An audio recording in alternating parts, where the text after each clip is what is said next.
veníamos de crear una sociedad muy resiliente en muchos aspectos. No había una demanda del mercado. Es decir, había una creación de una sociedad que luego se preparaba de alguna forma para el mercado laboral. Y ahora parece que o estás preparado específicamente para trabajar de manera inmediata, o si no, no sirves para nada. Cuando realmente estamos ahora llegando a diferentes límites en todos los sentidos. Límites planetarios, límites organizativos, límites sociales, límites que cada vez más se requieren pues, personas que tengan un conocimiento profundo y elevado sobre ámbitos.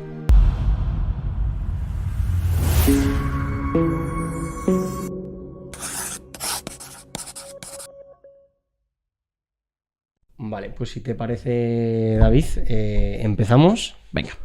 No tengo una entradilla como tal para el podcast. Y una de las cosas que me había sorprendido cuando leí tu currículum en LinkedIn, que es... ¡Ay, madre!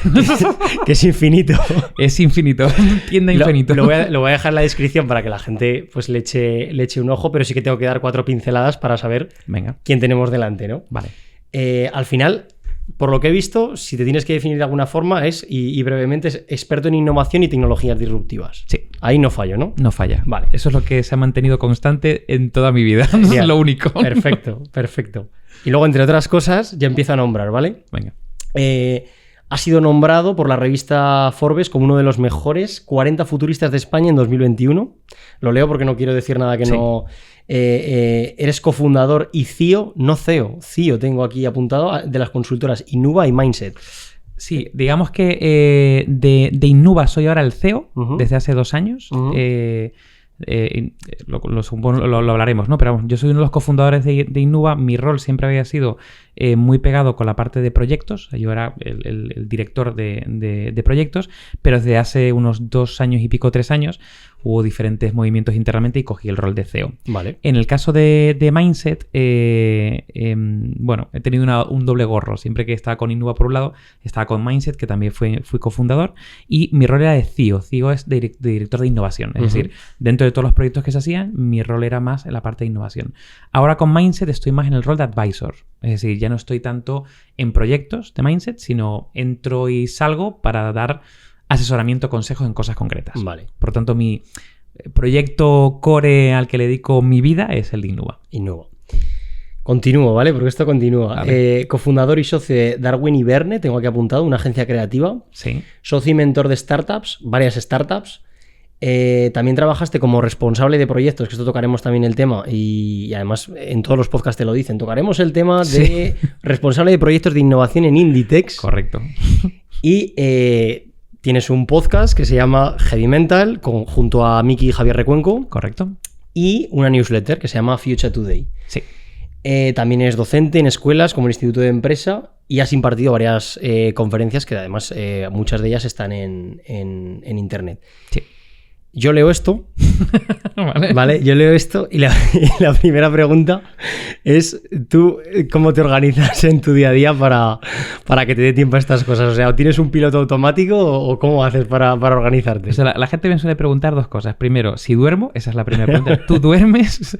La segunda pregunta, que por cierto es una cosa que ya me decían en la carrera, es si tengo clones. En plan de, ¿eres tú o eres un clon el que está aquí? No, a ver, yo es que la verdad que siempre he tenido históricamente como una filosofía de tener pues como un proyecto troncal al que le dedico, pues no sé, el 100% de mi tiempo o el 80% de mi tiempo, y luego a partir de ahí siempre estar enredando con diferentes historias, ¿no? Entonces, por ejemplo, el tema de dar clases, yo nunca me he dedicado 100% de mi tiempo a dar clases. Siempre tenía pues una empresa y luego daba clases. Pues a lo mejor al principio, pues yo que sé, daba una clase al mes. Ahora suelo dar entre 1 y 2 clases a la semana. Es decir, entre el 10 y el 15% de mi tiempo a la semana se lo dedico normalmente a dar clases, ¿no? Pero es como side projects. El tema de mentoría con startups, que también ha salido por ahí, pues al final también es bueno, pues una dedicación a lo mejor de, no sé, 3 horas al mes. Tienes tu core y luego tienes 2 sesiones pues con una startup que estás mentorizando, ¿no? El tema de la newsletter, pues para mí es los sábados por la mañana. Yo madrugo bastante, me levanto, normalmente he recopilado noticias a lo largo de la semana y por la mañana con un café el sábado me pongo a transcribirlas, pasarlas y lo publico. Entonces, de alguna forma, eso por un lado, como que de alguna forma he conseguido tener un proyecto troncal y luego otros enredos, ¿no? Vale. Y luego, por otro lado, soy un obseso, bueno, he sido un obseso, me estoy quitando de ello, de como la productividad extrema. Yo recuerdo desde la carrera que me obsesioné mucho con el GTD en su momento, luego a partir de ahí diferentes metodologías de productividad. También, por ejemplo, con el tiempo he aprendido mucho a trabajar en la capacidad de atención o la capacidad de concentración. También hay un libro que lo menciono en el libro, que es el de Deep Work, el de Cal Newport, que habla sobre básicamente, bueno, que hay como diferentes filosofías de concentración y el multitasking no existe, esto también podemos hablar de ello. Poniendo tu atención específicamente y profundamente sobre algo en concreto, ¿sí? Eres mucho más efectivo que dando saltos. Entonces, yo he desarrollado, por ejemplo, la capacidad de concentrarme de manera masiva en algo muy concreto, aunque caiga una bomba a mi alrededor, no pierdo la concentración. Entonces, ese tipo de combinación entre tengo un proyecto troncal y proyectos de satélites, más la capacidad de casi como de organización extrema que he solido tener, ahora ya podemos hablar de en qué punto estoy ahora en eso, pues me ha llevado a tener la capacidad de, desarrollar proyectos en paralelo. Uh-huh. Lo que ves ahí en el LinkedIn, realmente eso es una trayectoria de 20 años, ¿vale? Que he tenido, por decirlo de una forma, como 3 grandes proyectos troncales. He tenido el de Social Noise, que ahora se llama Darwin y Verne. Vale. He tenido el de Inditex y he tenido el de Innuba. Y luego de paralelo, todo lo que has visto ahí. Que si las clases, las charlas, el podcast, mentoría de startups, que varios emprendimientos que ha habido por ahí, siempre han sido side projects. Así de manera lineal, resumida. Yo quiero advertir a la gente, a los oyentes que han entrado al podcast, de que no va a ser un podcast, quizás algunos esperan que sea puramente tecnológico por tener a un experto en la materia. No, o por lo menos no es mi pretensión. Voy a intentar preguntar desde la curiosidad, pero al final conceptos generales que creo que todo el mundo deberíamos conocer.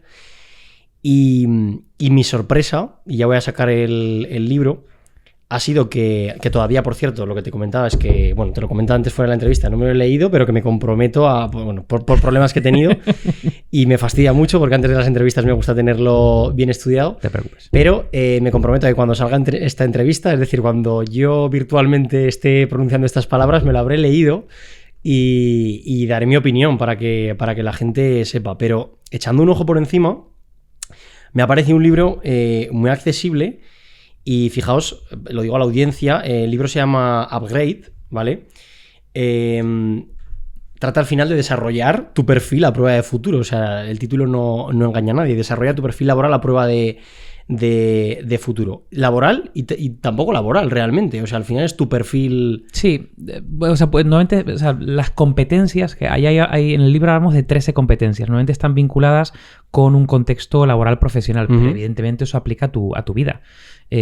Ahí, por ejemplo, pues hay un capítulo que se llama Pensamiento de futuros o Diseño de futuros. Eso aplica en un contexto empresarial, pero también aplica a tu día a día. Tú puedes trabajar tu propia proyección personal a futuro o trabajar la anticipación. Entonces, son todo competencias que tienen esa doble aplicación. Y hemos intentado que sea muy accesible, en plan, para todos los públicos. Sí que es cierto que está, digamos que el core de la gente que lo lee es profesionales en activo. Uh-huh. Es decir, hemos descubierto que, curiosamente, hay algunos lectores y algunos sitios que lo recomiendan justamente personas que están terminando la universidad para elegir, su primer trabajo o incluso gente que está en bachillerato para elegir su carrera. Hay algo muy curioso.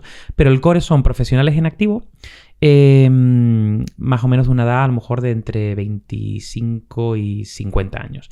Dicho esto, creo que sería para todos los públicos. La cuestión es que, echándole un vistazo al libro, y dejaré de hablar tanto, ¿vale? Ahora estoy hablando mucho porque quería dejar al principio del podcast mis 4 opiniones acerca del libro para que la gente también sepa qué es lo que opino de primeras, ¿no? Me encuentro con una frase que me ha encantado muchísimo, además. Hay veces que me gusta mucho leer las primeras frases en las dedicatorias que hacen en los libros, y esta en concreto dice: para quienes aman el conocimiento y aspiran a convertirse en personas sabias, porque solo su curiosidad y humildad conseguirán crear un futuro mejor. Me ha encantado y me ha parecido un acierto. He dicho, qué casualidad, porque si tuviera, luego dándole vueltas, si tuviera que definir cuáles son los valores del podcast y por tanto de mi personalidad, porque al final el podcast es un reflejo de mi personalidad, precisamente sería esos, o sea, la humildad y la curiosidad. Y una de las cosas por las que estás aquí es la curiosidad, porque no es que yo sea un experto en la materia, pero tenía ganas de conocer a una persona en este ámbito. Quiero nombrar también a Mónica Quintana, porque eres coautor del libro, David Zalayón y Mónica Quintana, que no se nos olvide también. Que no se nos olvide, muy importante. Eso es. Entonces eso, quería dejar claro que no va a ser un podcast técnico y aunque voy a desglosar un poco 3 temas del libro para que ya la gente tenga la estructura de primeras y por qué me ha llamado la atención también el libro. Me ha gustado la analogía que haces o que hacéis ambos. Si hablo en singular me echas la bronca y me dices que hablo en plural. Tú hablas siempre en plural. Que habláis, o sea, hacéis una analogía de mentalidad máquina o mentalidad persona humano-máquina, sí. O ordenador, en la que dividís el libro en 3 bloques. El primer bloque lo llamáis actualiza tu sistema operativo, en el cual habláis de hacer una introspección, autoconocerse. Un bloque 2 en el que habláis de, lo nombráis como instala nuevas aplicaciones. Se trata al final de aprender a aprender. Y un bloque 3 que dice mejora tu hardware. Que entiendo que lo que habláis es de cuidarte, de medir el progreso, de explorar. Yo, por poner un punto de partida a la entrevista, sí. ¿Vale? Ahora mismo vivimos en tiempos de transformación acelerado. ¿Tú cómo crees que hemos llevado a este punto? O sea, en la evolución, ¿cómo hemos llegado a este punto en el que de repente ha habido un salto exponencial de... Mira, antes de contestar la pregunta muy rápidamente, la cosa curiosa relacionada con tecnología, decía, este no va a ser un podcast muy técnico, ¿no? Yo es que he tenido un viaje muy interesante y de hecho Mónica me lo recuerda bastante. Yo he tenido un viaje de partir de la tecnología más deep, porque mi background, yo soy ingeniero informático, entonces he estado muy muy pegado a la tecnología y he tenido un viaje manteniendo la tecnología y la innovación casi como transversal, un viaje... hacia el mundo de las humanidades, es decir, sin dejar la tecnología, digamos de desarrollo tecnológico más puro y duro, inicialmente de software, estuve muy metido también en el desarrollo más de hardware o de bichos físicos, pasé al mundo más de procesos, luego al mundo más de diseño organizacional, luego a partir de diseño estratégico. Poco a poco me he ido pegando más a la parte de personas sin alejarme de eso. Entonces, el libro es fiel reflejo de ese viaje y el viaje que ha tenido Mónica, que ha sido la inversa. Mónica viene del mundo de las humanidades y se ha metido poco a poco cada vez más en el mundo de la tecnología. Ah, qué bueno. Entonces es una convergencia curiosa y de ahí sale ese viaje. Entonces lo que quiero decir con esto es que podemos, en mi caso puedo ir algo muy técnico si me lo preguntas o elevarlo muy elevado, ahí como tú quieras. El tema de cómo hemos llegado hasta este punto. A ver, en la intro del libro hablamos mucho de el concepto de exponencialidad. Mira, al principio del libro decimos una cosa que yo recuerdo haberla dicho en diferentes charlas y clases y siempre viene alguien diciéndome, yo no creo que sea así, ¿no? Y en el libro nos cuidamos mucho de justificarlo, ¿vale? Decimos que vivimos en el periodo o en la era más compleja de la historia de la humanidad. Vale. Y siempre existe esa reflexión de... Espera. Seguramente generaciones pasadas pensaban, ¿no? Cada uno piensa en su propia generación que vive en el mundo más complejo o en el momento más complejo. Entonces, lo que hacemos en el libro es definir un poco por qué. ¿Qué es la complejidad? Y toca mucho la parte de exponencialidad. Es decir, lo que es totalmente innegable es que vivimos en la época con mayor nivel de conectividad. Es decir, las cosas que antes ocurrían, por ejemplo, al otro lado del mundo y tardaban meses o años en llegar, ahora llevan casi de forma instantánea. Lo que el acceso a la información que teníamos hace 60 o 100 años, ahora mismo es casi inmediato. Es decir, estamos cada vez más conectados. De hecho, se puede decir que el mundo se ha hecho más pequeñito, en el sentido que las cosas tardan mucho menos en viajar en el tiempo. Incluso factores culturales, ¿no? Que antes pertenecían a un solo sitio, ahora se trasladan. De hecho, tú puedes, por ejemplo, sentirte más identificado con una persona en Japón que con una persona que esté en tu propia ciudad, literalmente. Porque todo está muy mezclado a través de la conectividad, el cómo se viaja la información, cómo te influye la información, número de estímulos. Entonces, si complejidad, lo tiramos un poco de la etimología, viene de complexus o viene de complecti, que significa enlazar, ¿vale? Cuando hablamos de que vivimos una época compleja, es la época más enlazada, conectada a la historia. Y cuanto más enlaces, cuanto más conectividad, mayor flujo de información, más complicado es ver la causa y el efecto de las cosas. Ya. Más, o sea, el nivel de nodos o de nexos de unión crece tan exponencialmente que todo se vuelve muy complicado. Entonces, hay un factor fundamental. Bueno, ese es el primero. El segundo es, cuanto más nodos y más complejidad haya, cuanto más granularidad, por ejemplo, hay en un sistema, Vale. Más exponencial va a ser. Es decir, los cambios van a fluir más rápido. Ya. La información fluye más rápida, los cambios también. El efecto, el causa y efecto va a ser mucho más confuso o más complejo de ver. Por lo tanto, y se puede ver un gráfico, el número de cambios, primero, el número de invenciones que han generado un punto de inflexión se ha ido acelerando. Es decir, si tú miras las grandes invenciones que había en el siglo pasado o hace 3 siglos, pues a lo mejor decías, ha habido 3, 10 en un siglo que genera un punto de inflexión. Luego a lo mejor 20, 25, 30. ¿Cuántas invenciones hay ahora mismo que te pueden generar un punto de inflexión y que te cambian el paradigma? Ya. Muchísimas, infinitas, y cada vez se van condensando más, ¿no? De hecho, si coges, digamos, toda la historia y ves, yo qué sé, desde el fuego, imagínate, que no es una invención, sino un descubrimiento, pero bueno, desde el fuego hasta ahora, digamos que casi todas las invenciones se pueden condensar en los últimos 300 años. Entonces ahí se ve como un punto de aceleración. ¿Y por qué surge? Pues por la conectividad, por cómo todos estamos conectados, por cómo fluye el conocimiento, por cómo unos construyen sobre otros, por cómo fluye la información. Entonces, siempre digo que vivimos en el punto más conectado de la historia, y uno de los motivos por lo que todo se acelera es principalmente por eso, porque estamos cada vez más conectados. Según decías esto, estaba pensando, y si vemos ese mapa de hace miles de años, ese gráfico de hace miles de años y cómo vamos evolucionando, y de repente llega este momento en el que empieza a subir, si esto, claro, al final, si echamos la vista hacia adelante, muy hacia adelante, y sumamos a la historia, o sea, otros miles de años, y volvemos a darle a la lupa al menos, y lo vemos cada vez más lejos, Sí.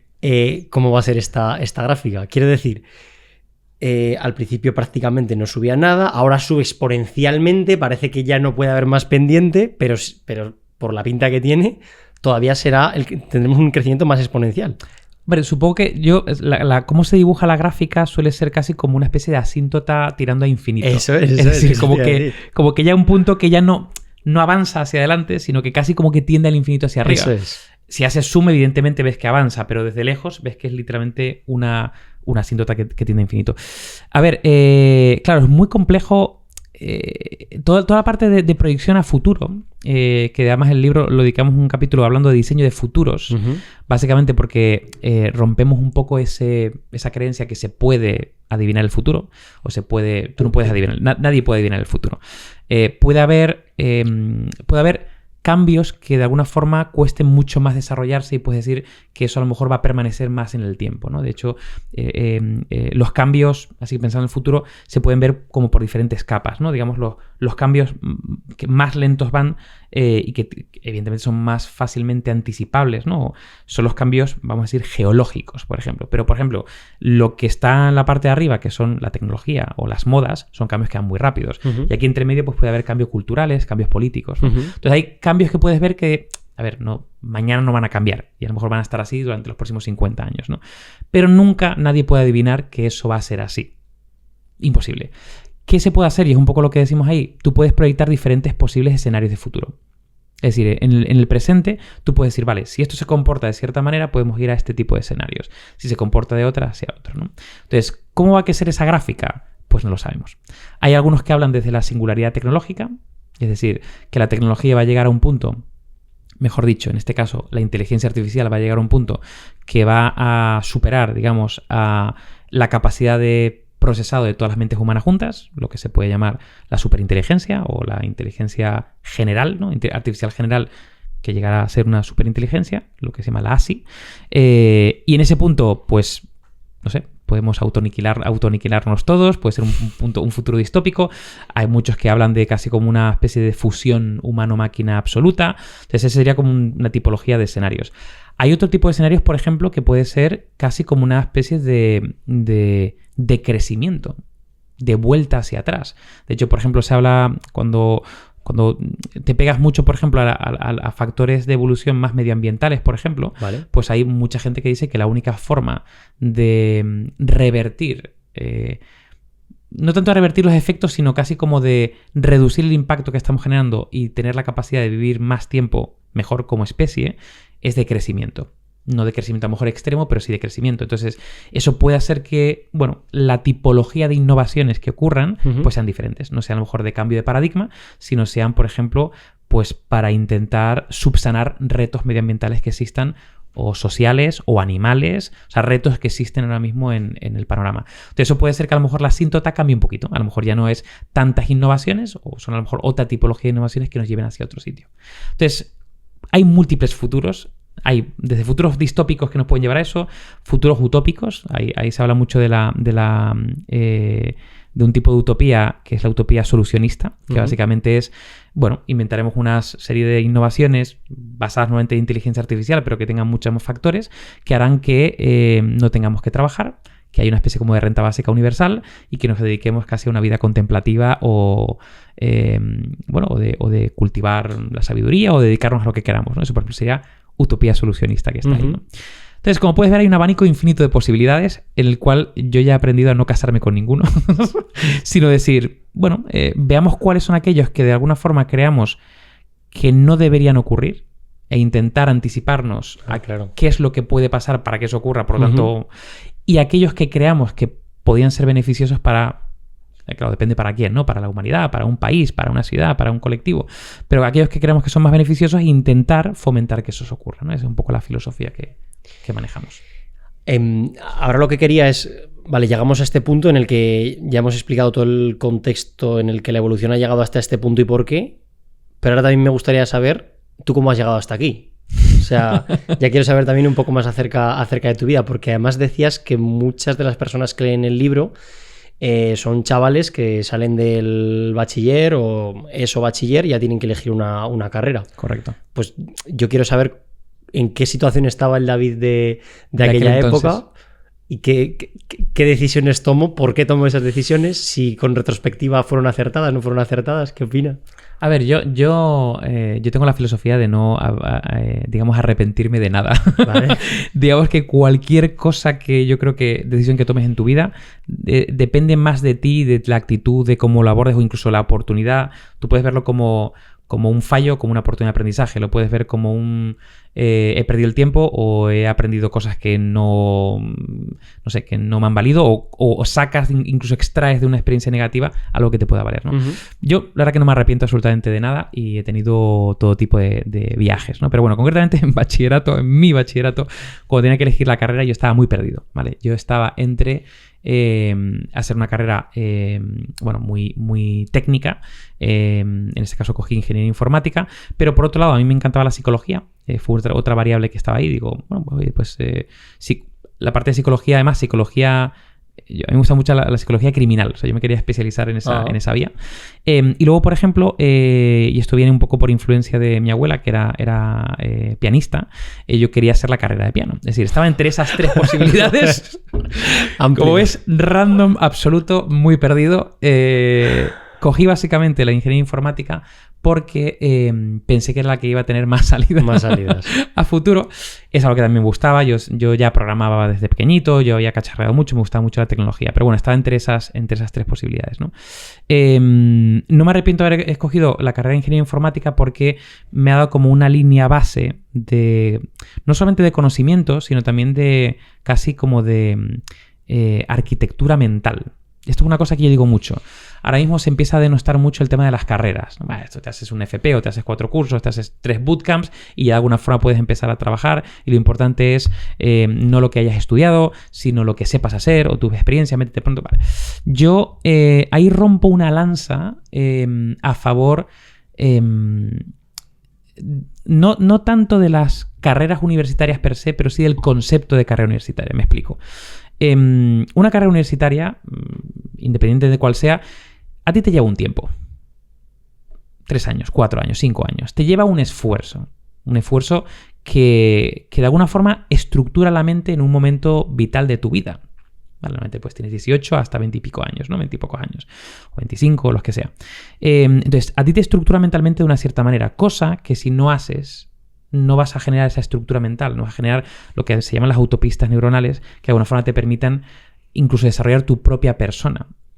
Entonces, para mí, el hecho de invertir 4 o 5 años de tu tiempo en, incluso aunque la odies a muerte y te puedas cambiar de carrera o puedas hacer la técnica y luego hagas otra cosa, ahora empieza a haber una maravilla que son carreras híbridas, ¿vale? Empiezas a desarrollar una carrera técnica y luego te pasas a una carrera biológica, ¿no?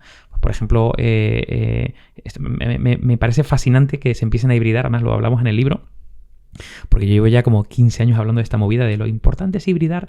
Entonces, de repente haces una abogacía con especialidad en inteligencia artificial, ¿no? O haces medicina con especialidad en no sé, biotecnología. Entonces, ese tipo de cosas son las que realmente yo creo son interesantes. Dicho esto, invertir X tiempo real, en profundizar en un ámbito, en un momento en el que tú necesitas estructurar mentalmente las cosas, que te lleve esfuerzo, que falles y aprendas de ello, que generes un núcleo de personas que te van a acompañar durante 4 o 5 años. Para mí eso me parece una experiencia espectacular. Y eso yo no lo cambiaría por 4 bootcamps y un FP, por mucho que rápidamente empieces a trabajar. Yo creo que eso, yo rompo una lanza a favor de eso, porque además vivimos ahora una época donde la memorización está denostada. Donde la lectura está denostada. El esfuerzo por algo está denostado. Uh-huh. De hecho, ahora mismo vemos cada vez más un nivel de frustración ante ni siquiera un fracaso, sino un fallo. Estamos de alguna forma veníamos de crear una sociedad muy resiliente en muchos aspectos, o muy antifrágil, término que me gusta mucho, que luego sacaremos. Pero en muchos aspectos, digamos, que no había una demanda del mercado. Es decir, había una creación de una sociedad que luego se preparaba de alguna forma para el mercado laboral.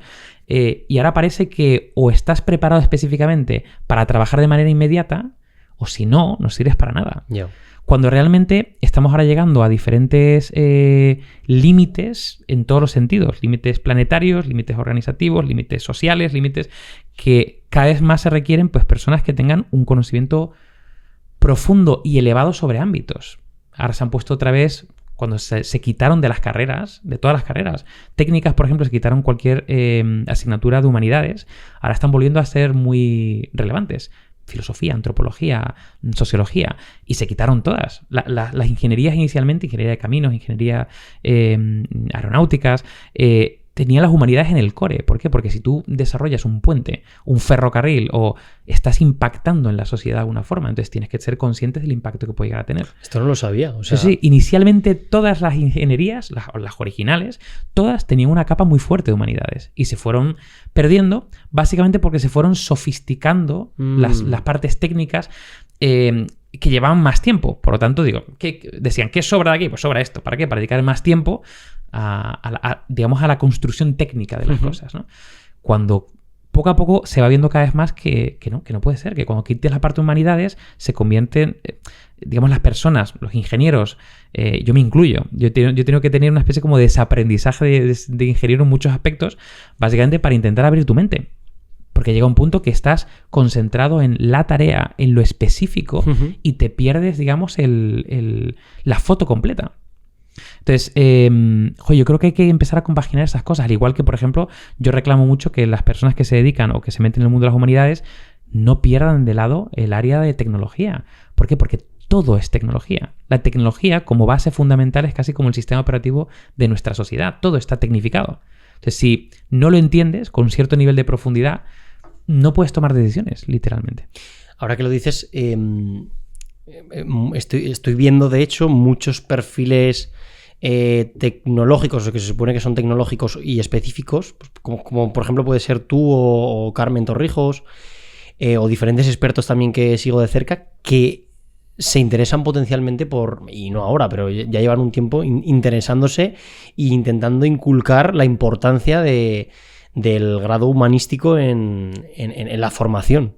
Claro. O sea, yo no sabía esto que has comentado de que en las ingenierías antes había una cierta base humanística. Y me está recordando como... O sea, en el fondo parece que el tiempo nos está dando la razón en el sentido de lo necesitabais. O sea, estáis volviendo otra vez a este tema porque lo necesitabais y era un complemento de vuestra formación. Yo creo que muchas carreras han ido cambiando en el tiempo. También depende de las universidades, depende de las escuelas, ¿no? Hay universidades y escuelas que se mantienen como muy firmes, ¿no? En cuanto a una serie como de pilares que sigan constantes. Pero bueno, al final hay oferta y demanda. O sea, al final una universidad... históricamente las universidades lo que pretendían era formar personas que tuviesen también un componente de ciudadanía, o sea, que de ciudadanos del mundo. Y a partir de ahí, evidentemente, que tuviesen conocimiento para aplicar y seguir construyendo pues en diferentes organizaciones, empresas, gobiernos, en diferentes instituciones, ¿no? Pero claro, las empresas, y no es por criticar a las empresas, pero al final cada vez han demandado más una tipología de perfiles y la educación se ha virado para allá, quitando básicamente lo que de alguna forma no se demandaba. Pero es que lo demandado no debería premiar a la hora de formar a las personas, básicamente. Sino que tiene que haber una contrafuerza por otro lado que diga, espera, no me puedo... digamos, porque si no sería de repente, pues todo el mundo aprender, yo qué sé, Java o PHP o la moda que corresponda o Python o lo que sea. Cuando no, espera, vamos a dar una base sólida en diferentes aspectos y a partir de ahí pues ya aprenderán la especificidad de un lenguaje, de lo que sea, pues con un curso, con algo, pero la base tiene que ser sólida. Entonces, hemos ido perdiendo eso por una demanda cada vez más constante por parte de organizaciones, principalmente.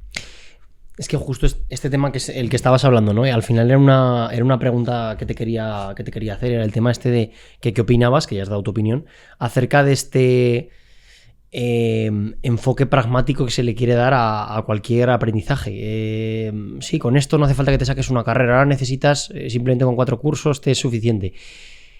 Esta mañana estaba pensando que curiosamente, por lo menos en mi experiencia, las personas que conozco que me han dado su opinión, todas las personas que tienen una carrera opinan que deberían de hacer, que no se arrepienten de hacer la carrera y creen que todo el mundo debería de hacer una carrera, y precisamente las personas que opinan que no deberían de hacer una carrera son las que no tienen una carrera.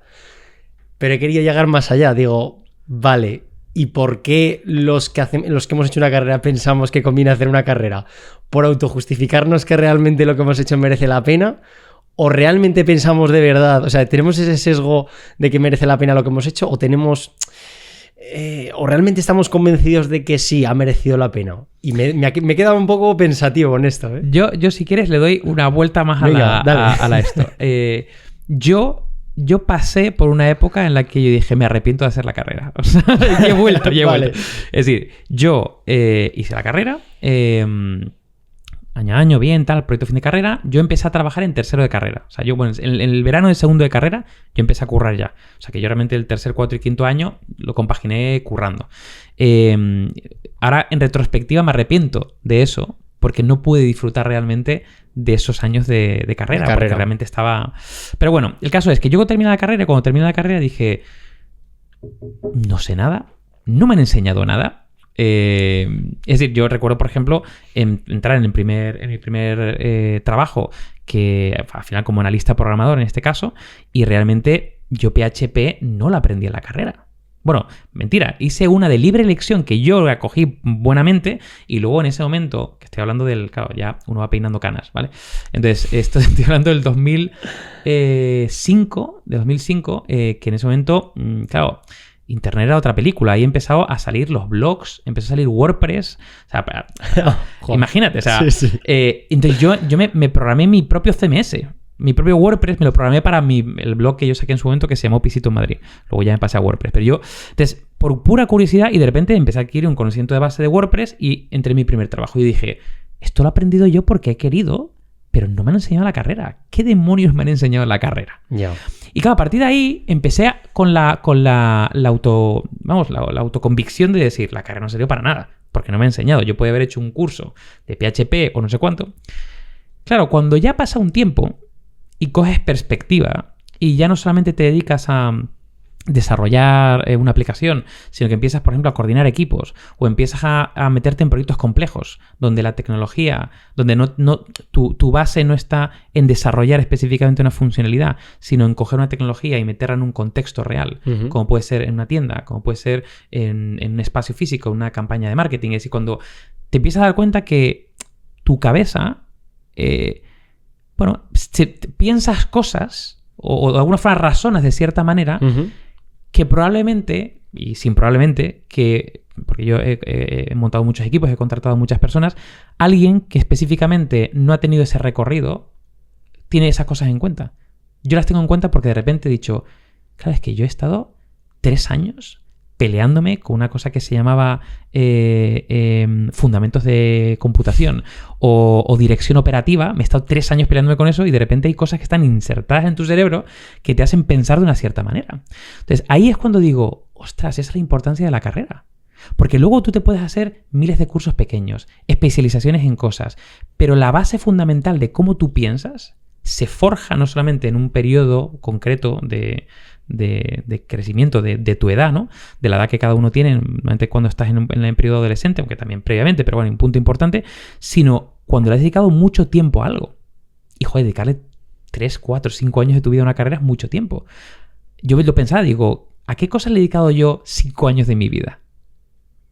A muy pocas, muy pocas. Le dedicas un poco, un año, un bootcamp, 3 meses.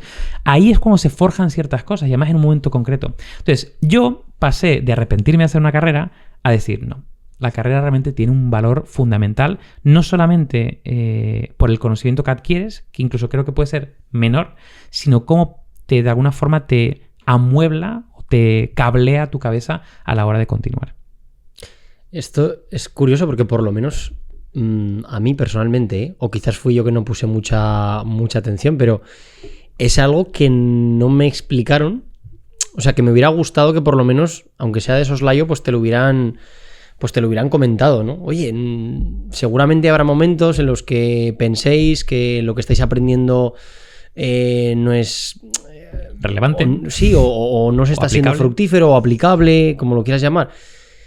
Pero realmente detrás de todo esto, en este trasfondo hay esto.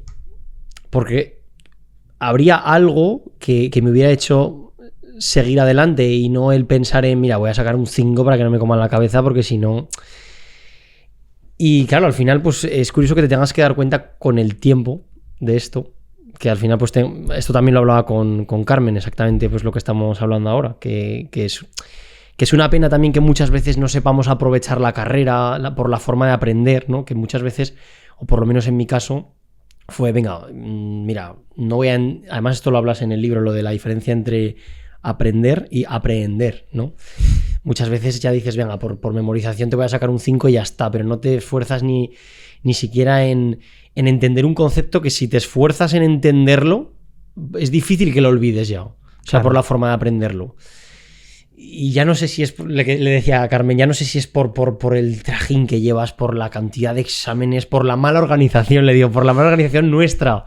Que no voy a echar aquí la culpa a los docentes porque nos llenen de trabajo, que muchas veces tenemos la capacidad de... Hay un vídeo de esto en una charla TED, yo creo que es de la más famosa, si pones charla TED, si la más famosa, del mono de la procrastinación, que lo llaman. De Tim Urban. Sí, eso es. Se llama Procrastination. Sí. Y es que me siento totalmente identificado. O sea, el hecho de decir, venga, tengo 3 meses para hacer esta tarea. El primer mes no hago nada. El segundo mes no hago nada. Y el tercer mes... Viene el monstruo del pánico, el panic monster. Sí, que sí. A ver, yo, dicho esto, o sea, yo... promuevo el hecho del tema de la carrera, pero por otro lado yo también soy bastante crítico con el tema de la... Es decir, hay mensajes ahí, yo creo que son claves decirlos. Por ejemplo, que tú estudies una carrera no te marca lo que vas a hacer en el futuro. Esto es una cosa que se dice muy poco y es así. Tú puedes estudiar una carrera, eso te ayuda a adquirir un conocimiento base, a amueblarte, te ayuda como a desarrollarte incluso como persona y como preprofesional, ya empiezas y a partir de ahí puedes hacer algo totalmente random, totalmente diferente. Lo puedes hacer, puedes perfectamente dar ese salto. Incluso lo puedes dar en paralelo. Puedes coger especialidades, puedes meterte en diferentes proyectos, puedes hacerlo. Eso es un primer punto. Lo segundo, tú empiezas una carrera, no tienes por qué terminarla. Eso es otro punto interesante. Es decir, te puedes haber equivocado. Tú puedes haber cogido una carrera pensando que tenías, yo qué sé, vocación de ser médico y de repente dices, es que esto es el infierno. O sea... No por empeñarme a decir voy a sacarla por mí.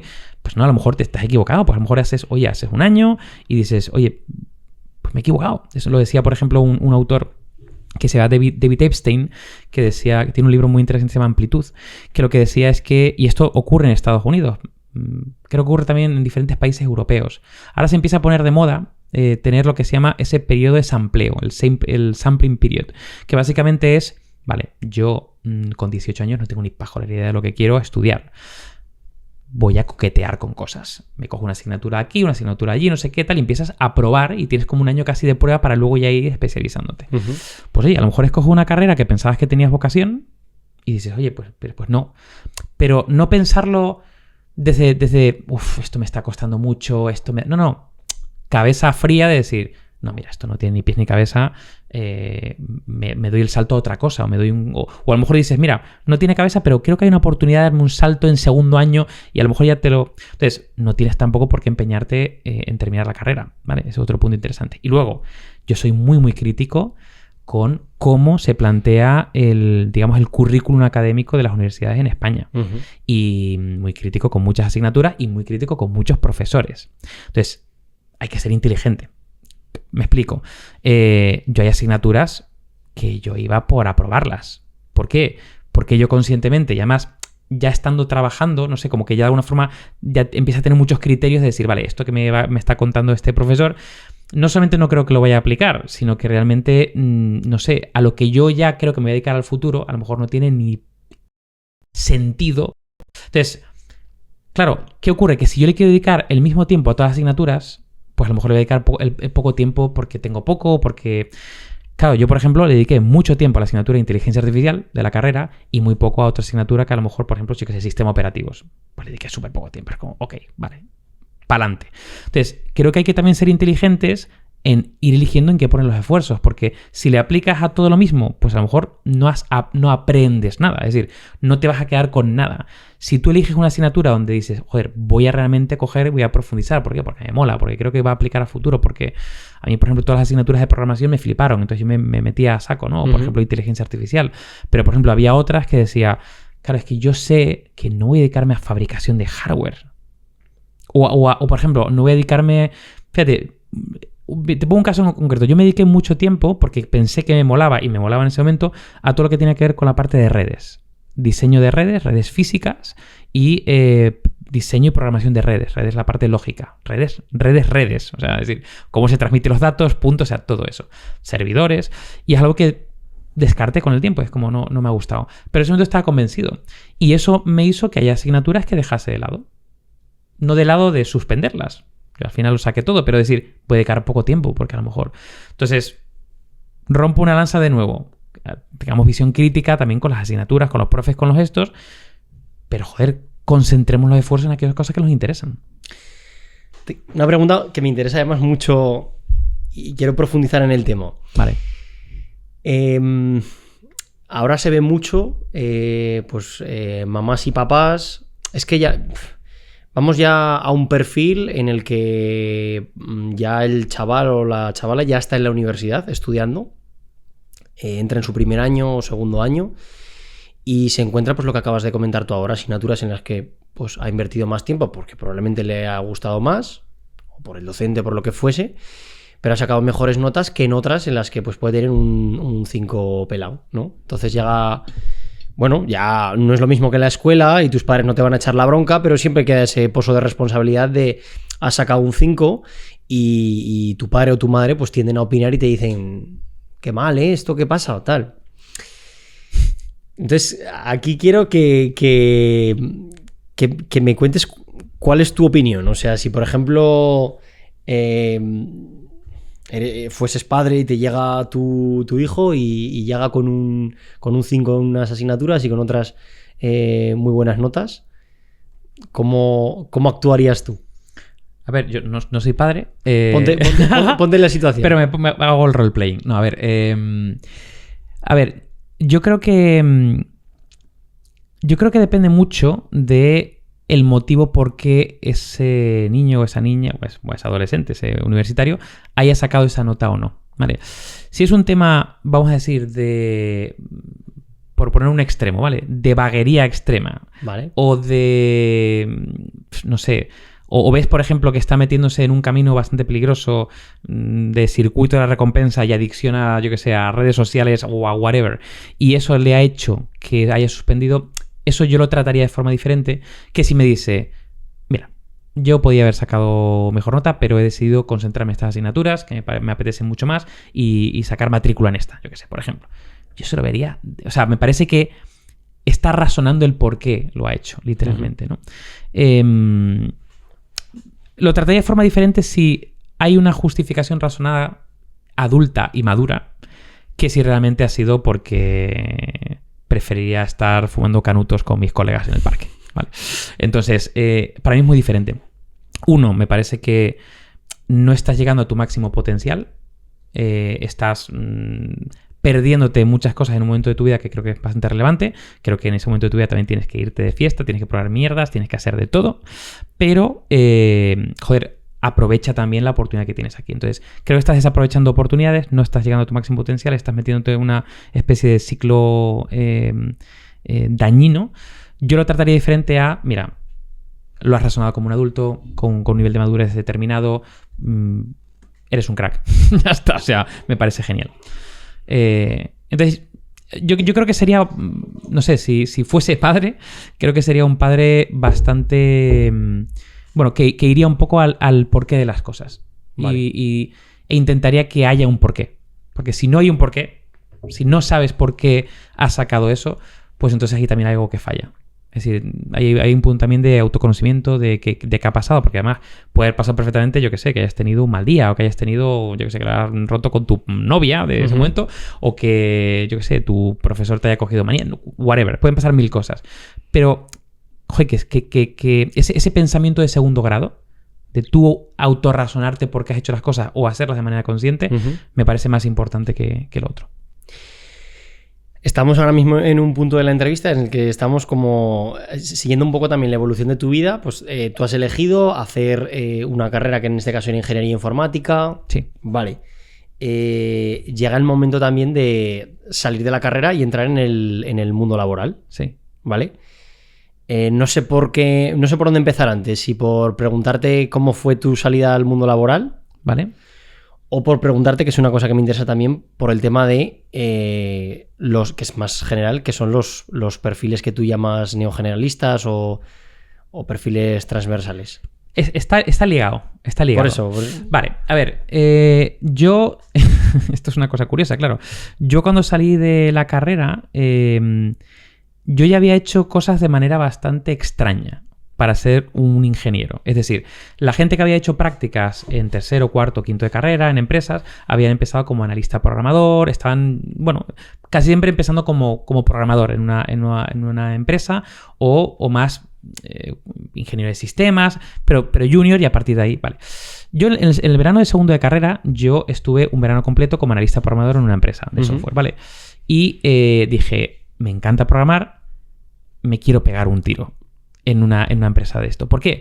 Porque era literalmente el típico, el súper estereotipado situación de estoy en un cubículo, me llega una movida de tienes que desarrollar el desplegable que sale en el menú superior de la...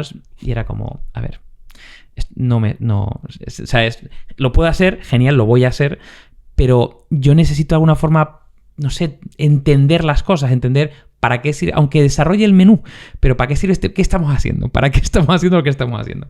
Entonces había una especie como de fricción interna, ¿vale?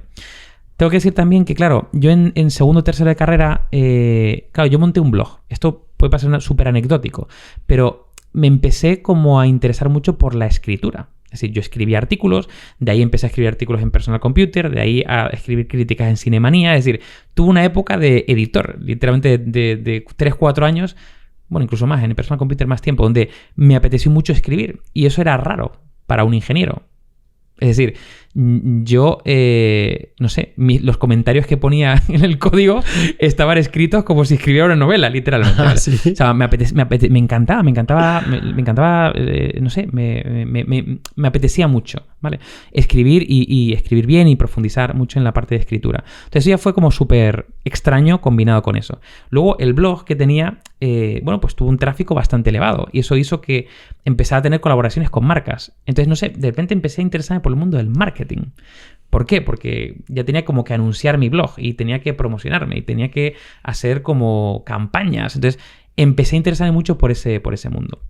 Después de esa experiencia en la parte de software, de repente entré en una especie de ente que no tenía nada que ver con tecnología, pero nada con la parte más deep tech, ¿no? La parte de desarrollo, que es un evento muy grande que se organizaba en Valencia, que era la Campus Party. Vale. Entonces yo entré en ese evento como becario en un área que se llama Campus Party Lab, que curiosamente el objetivo era lanzar retos a una comunidad muy grande de perfiles técnicos, retos tecnológicos que tenían que desarrollar, y yo y otra persona lo evaluamos técnicamente y le damos premios. Y teníamos como patrocinador pues a Telefónica o tenían, por ejemplo, a Microsoft, bueno, diferentes empresas, ¿no? Vale. Entonces, claro, de repente eso ocurrió en un ámbito de tercero a quinto de carrera. Vale. De repente me encuentro en quinto de carrera con que me encanta escribir, me encanta desarrollar software. Estaba trabajando en un sitio donde, no sé, estaba ya casi como manejando una comunidad de personas, estaba metido en temas de patrocinios, tenía un blog, es decir, tenía un ecosistema muy heterogéneo o muy heterodoxo para el perfil que yo tenía o la carrera que había hecho. Vale. Entonces, claro, cuando yo termino eso, digo, ¿qué hago? No sé muy bien en qué hacer, ¿no? Entonces, por el tema de los blogs, me metí a trabajar en una red social que se llama bitácoras.com. Ahora es una comunidad de aprendizaje para padres, no tiene nada que ver, pero en ese momento era una red de gente que tenía un blog. Vale, era la red hispanohablante más grande que había.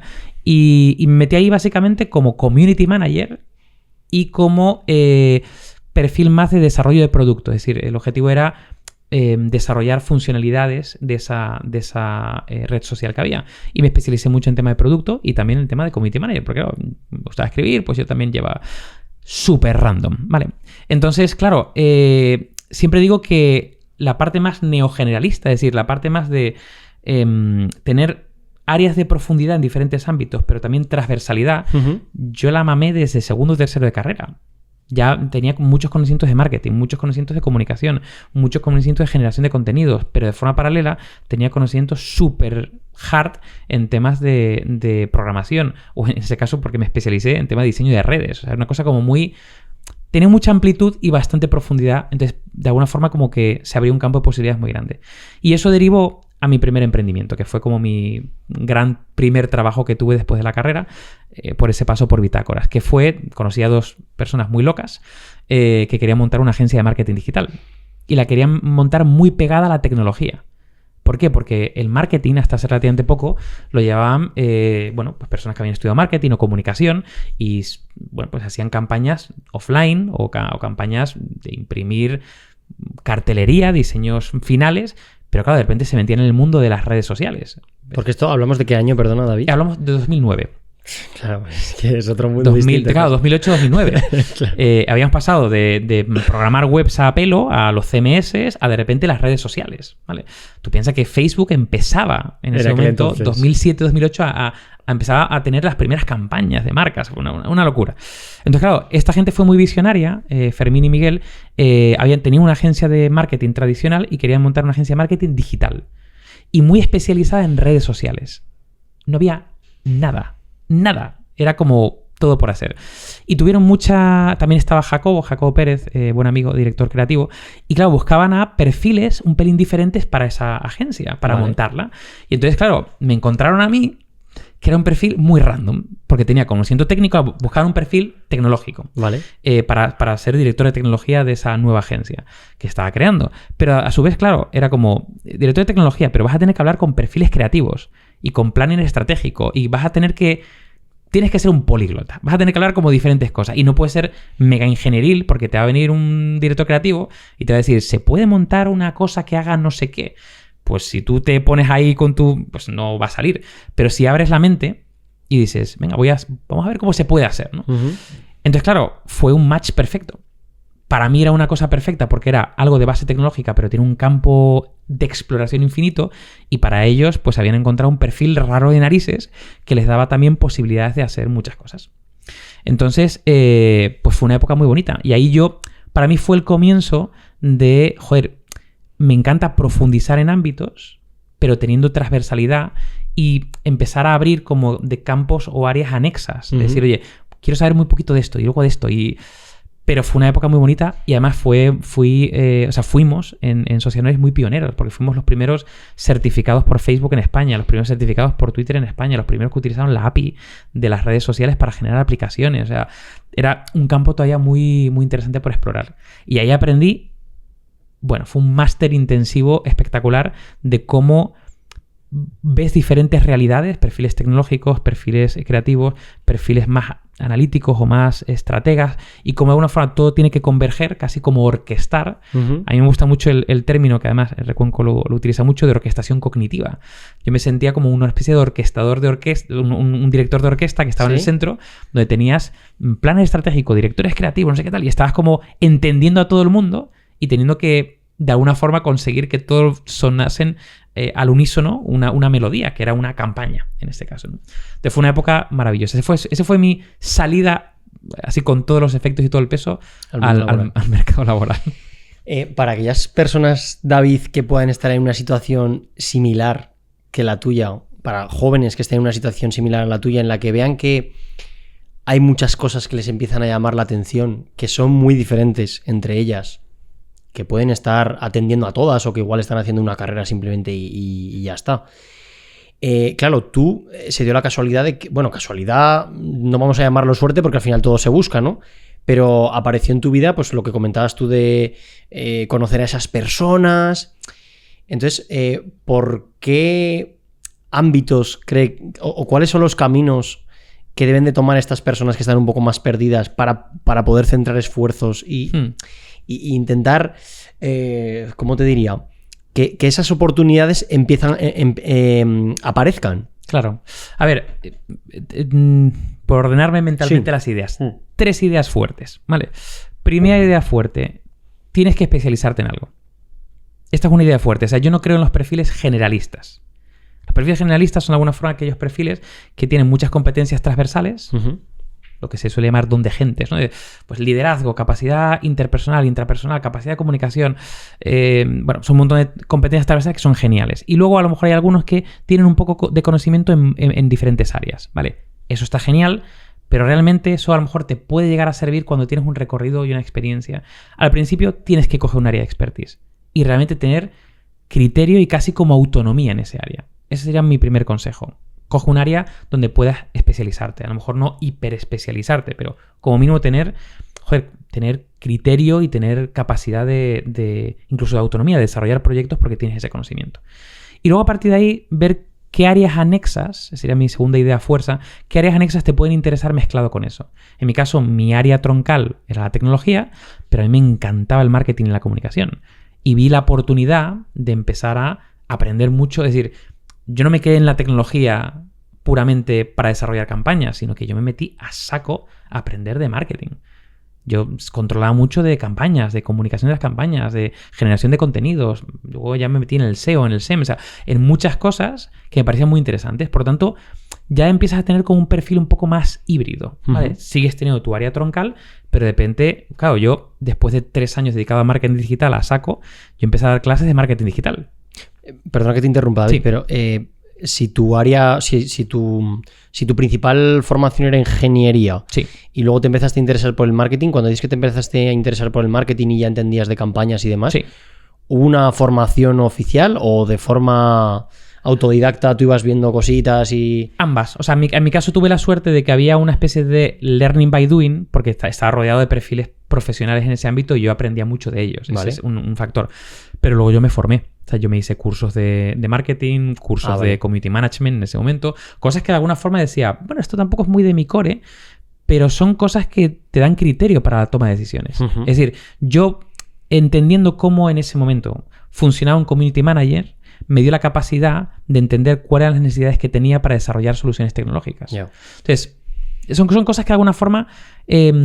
yo creo que si la haces con un cierto criterio... A ver, yo he aprendido muchas mierdas que nunca he utilizado, también es verdad, ¿eh? Pero bueno, son cosas que yo qué sé, tienes ahí, algún día a lo mejor la utilizas. Pero si lo haces con criterio y tienes tu área troncal, o te formas pegándote a gente desarrollando proyectos, o te formas de manera más... Bueno, puede ser no oficial con cursos y con cosas pequeñitas, pero te puedes también hacer una formación específica.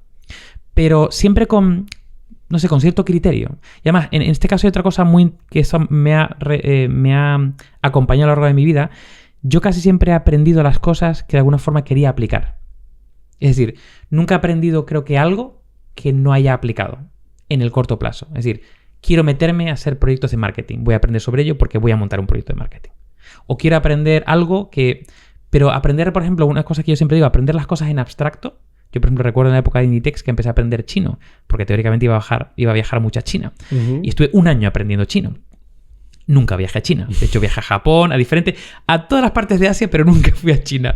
Y, claro, me acuerdo de 4 palabras en chino, porque nunca llegué a aplicarlo. Entonces, creo que la aplicación es la consolidación del aprendizaje. Es decir, a mí me gusta decir que tú aprendes cuando coges algo, lo fijas en la memoria, lo procesas, pero realmente aprendes, o sea, con esa H intercalada que sacamos en el libro, como que tú agarras el conocimiento, lo haces tuyo y eres capaz de aplicarlo. Esa aplicación de que eres capaz de aplicarlo solo ocurre cuando realmente o tienes un proyecto o lo pones en marcha o incluso das formación. Yo he dado muchas formaciones para yo aprender. Literalmente. Me interesa mucho este tema. Pues voy a ponerme una formación porque me va a obligar a mí a...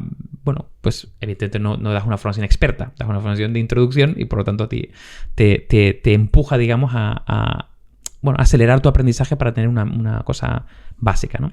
Entonces, bueno, espera que me faltaba una tercera idea, pero era como, primera idea, busca especialización. Segunda idea, intenta coger áreas anexas que te interesen, por ejemplo, en este caso marketing, y empieza a sacar una segunda especialización, o como mínimo empieza a tocar ese ámbito, pero no desde la distancia. Métete, aprende, métete ahí, ¿no? Y, bueno, sí, lo tercero es, y yo esto siempre lo digo mucho, todo esto pásalo a proyectos. Yo siempre digo que métete en fregados, conoce a gente. Una cosa fascinante es que a mí siempre me han acompañado es que yo iba a eventos de marketing, conocía a gente súper random, de repente conocí a alguien que tenía y me decía, ¿me puedes ayudar? Digo, venga, sí. Y te metes, inviertes tiempo en explorar, básicamente. Eso me ha dado, bueno, un montón a veces me ha dado quebraderos de cabeza, pero muchas veces me ha dado muchas alegrías. Y curiosamente, y esto lo he visto en retrospectiva, casi siempre me ha dado la posibilidad de dar el siguiente paso como a la siguiente cosa que me interesaba, porque esto fue la época del marketing, pero luego me interesó mucho los procesos de innovación y sobre todo de diseño de producto digital, y eso ocurrió porque de repente me empecé a meter en eventos y en quedadas de diseñadores de producto y temas de UX y de UI, y de repente dije, ostras, esto es... Y me metí ahí, y luego me metí en otra cosa, y luego en la otra, y al final he acabado ahora muy metido en tema de diseño de futuros y sostenibilidad, o sea, nada que ver con el recorrido previo, pero de alguna forma yo siento que no he esperado a agotar algo para decir, venga, me voy a hacer un curso que me permita, sino como que ha sido más paulatino, como que de alguna forma me deja de interesar esto, aunque ya he cogido cierto grado de expertise, me deja de interesar y nace otro interés en otro ámbito. Esto, por ejemplo, en innovación se llaman las curvas S. Las curvas S básicamente son cuando una empresa o organización o institución lanza un nuevo producto, una nueva tecnología al mercado o un nuevo servicio, normalmente tiene... El objetivo es que tenga un recorrido de curva S. Es decir, que a lo largo del tiempo tú vayas generando mayor número de clientes o mayor número de ventas o el criterio que tengas de éxito. Vale. Pero llega un punto que llegas casi como que a tu universo público objetivo. Entonces ya se va ralentizando la venta y te quedas como en un llano, ¿no? Como que haces este recorrido. Pues se dice mucho que en innovación, cuando vas ya acercándote a lo que crees que es ese llano, deberías empezar a desarrollar la siguiente curva S. Es decir, ¿qué nuevo producto o servicio debería lanzar para seguir siendo relevante? El salto de una curva S a otra es lo que se suele llamar el dilema del innovador, que lo acuñó Christensen, ¿no? Que lo que decía básicamente es, ostras, voy a tener que dejar de invertir en lo que me da no dejar 100% de invertir, pero dejar algo de invertir en lo que me da de comer ahora para apostar por lo que me va a dar de comer en el futuro, ¿no? Pues de alguna forma, yo inconscientemente esto me ha pasado. Yo he ido dejando pues el marketing cuando me empezó a dejar de interesar y no me gustaba ir campaña a campaña, sino lo que quería desarrollar era cosas que viviesen en el tiempo y mimarlas y tuviesen recorrido, más la parte de producto, pues de alguna forma fui dejando esto y metiéndome casi inconscientemente en este otro ámbito. Y eso ha ocurrido pues casi como 6-7 veces en mi vida. Háblanos, yo creo que ya es momento porque estamos casi rodeándolo todo el rato, pero no llegamos a entrar. Háblanos cuéntanos qué son los perfiles neogeneralistas que hablas en el libro. Y, pues, si tú te consideras un perfil neogeneralista. Yo me considero neogeneralista, sí. Aparte de neogeneralista, también se pueden llamar polímatas, se pueden llamar... Bueno, ahora se rescata pero eso. Un polímata, o sea, por definición es una persona que sabe de todo, ¿no? O sea... Bueno, sabe de todo... Yo creo que es imposible saber de todo, pero... Me refiero... O sea, cuando alguien me refiere como polímata, claro, en un ámbito más... con una amistad cercana. Sí. Es como el cuñado del grupo. No. Eres un polímata. No, a ver, el cuñado, fíjate, el cuñado, el concepto, el cuñadismo, la figura clásica de cuñado estereotípica, no sería un neogeneralista ni un polímata, sería un generalista. Vale. Es decir, un generalista... Mejor dicho, rebobinamos. Un perfil especializado o hiperespecializado es una persona que ha cosechado, digamos, un recorrido muy, muy profundo en un ámbito concreto, ¿no? Que puede ser, por ejemplo, un experto en, inteligencia artificial, concretamente en el desarrollo de LLMs, ¿no? Entrenamiento de... Vale, perfecto. Súper especializado, eres un crack en eso. Vale. Nuevamente esos perfiles desarrollan algo de transversalidad, es decir... Tú si trabajas aislado en el mundo, en un sótano, programando tú solo, pues a lo mejor no hace falta que desarrolles ningún tipo de competencia más que ese conocimiento. Pero eso ya es muy raro que ocurra. Es decir, normalmente pues tienes que relacionarte con otras personas, trabajar en equipo, Entonces desarrollas cierta transversalidad en cuanto a lo que se llaman competencias blandas, ¿vale? Soft skills. Vale, eso sería el perfil hiperespecializado, que sí, en el libro sale dibujado, pero sería lo que se llama el talento en forma de I, que es un palito. Cuanto más profundo el palito, más hiperespecialización. Nuevamente con el tiempo los perfiles hiperespecializados o especializados van perdiendo área de expertise. ¿Por qué? Porque nuevamente ganan en responsabilidad en las organizaciones y se dedican más a coordinar equipos. Entonces pierdes tu grado de expertise en cierta medida o incluso al máximo si no lo cosechas para ganar sobre todo competencias transversales. ¿Por qué? Porque tienes que convertirte en un manager. O en un middle manager, o un director de equipo, y tienes que coordinar equipos. Entonces, pierdes ese área para ganar más pues, capacidad de liderazgo, capacidad de comunicación, capacidad de gestión, capacidad de organización, bueno, diferentes tipos de competencias transversales. Te puedes convertir en un generalista, y eso es para mí muy peligroso. ¿Vale? Porque cuando no tienes áreas de expertise, dejas de tener criterio, literalmente, sobre ciertos ámbitos, ¿no? Entonces, para mí un cuñado... ¿Vale? Es un generalista en el ámbito, fuera del ámbito profesional. Es decir, vale. Crees que sabes un montón de cosas, pero no sabes de nada concretamente, o a lo mejor sabes un poco. Esto es otra cosa curiosa. Mira, en el libro, y esto es una cosa que hablamos mucho incluso en el podcast, en Heavy Mental, existe un efecto que, bueno, yo pensé que estaba validado científicamente, ahora se empieza a cuestionar, que es el efecto Dunning-Kruger. No sé si te suena esto, el Dunning-Kruger. La verdad que no. Vale, pues el Dunning-Kruger básicamente es cuando tú sabes muy poco sobre un ámbito, pero sabes tan poco que te crees que sabes mucho. Entonces, tienes como un pico de sobreconfianza en ese ámbito. Ah, sí, vale. Sí. ¿Qué es lo que se llama el pico de la estupidez o el cuñadismo básico, ¿no? Es decir, sé muy poco, súper poco sobre motor de coches, pero sé 4 cosas y creo que lo sé todo. Por lo tanto, eres totalmente inconsciente de lo que no sabes. Y por lo tanto, pues te crees que lo sabes. Entonces, cometes las mayores barbaridades y atrocidades en cosas que dices sin saber que estás diciendo una barbaridad porque no sabes lo que no sabes. Entonces, es cuando ese pico de la estupidez lo pasas, es decir, cuando ya te empiezas a ganar un poco más de conocimiento, ya empiezas a ver todo lo que te queda por saber. Y dices, ostras, ¿cómo demonios decía esas burradas, ¿no? Entonces ya empiezas ya a tener un recorrido diferente, pero tienes como ese pico de confianza. Vale. Pues para mí el cuñadismo, la base del cuñadismo es esa. Sé muy poquito de tantas cosas que creo que lo sé y soy un completo ignorante de lo que no sé que no sé. ¿Vale? ¿Qué son los perfiles neogeneralistas, ¿vale? O polímatas? Son perfiles que tienen que tener un grado de expertise en los ámbitos de los que hablan. ¿Vale? A lo mejor no es un grado muy, muy grande, pero como mínimo han tenido que pasar el efecto de Dunning-Kruger. Es decir, ya has tenido que por lo menos recorrer un poco más de eso, ¿no? Vale.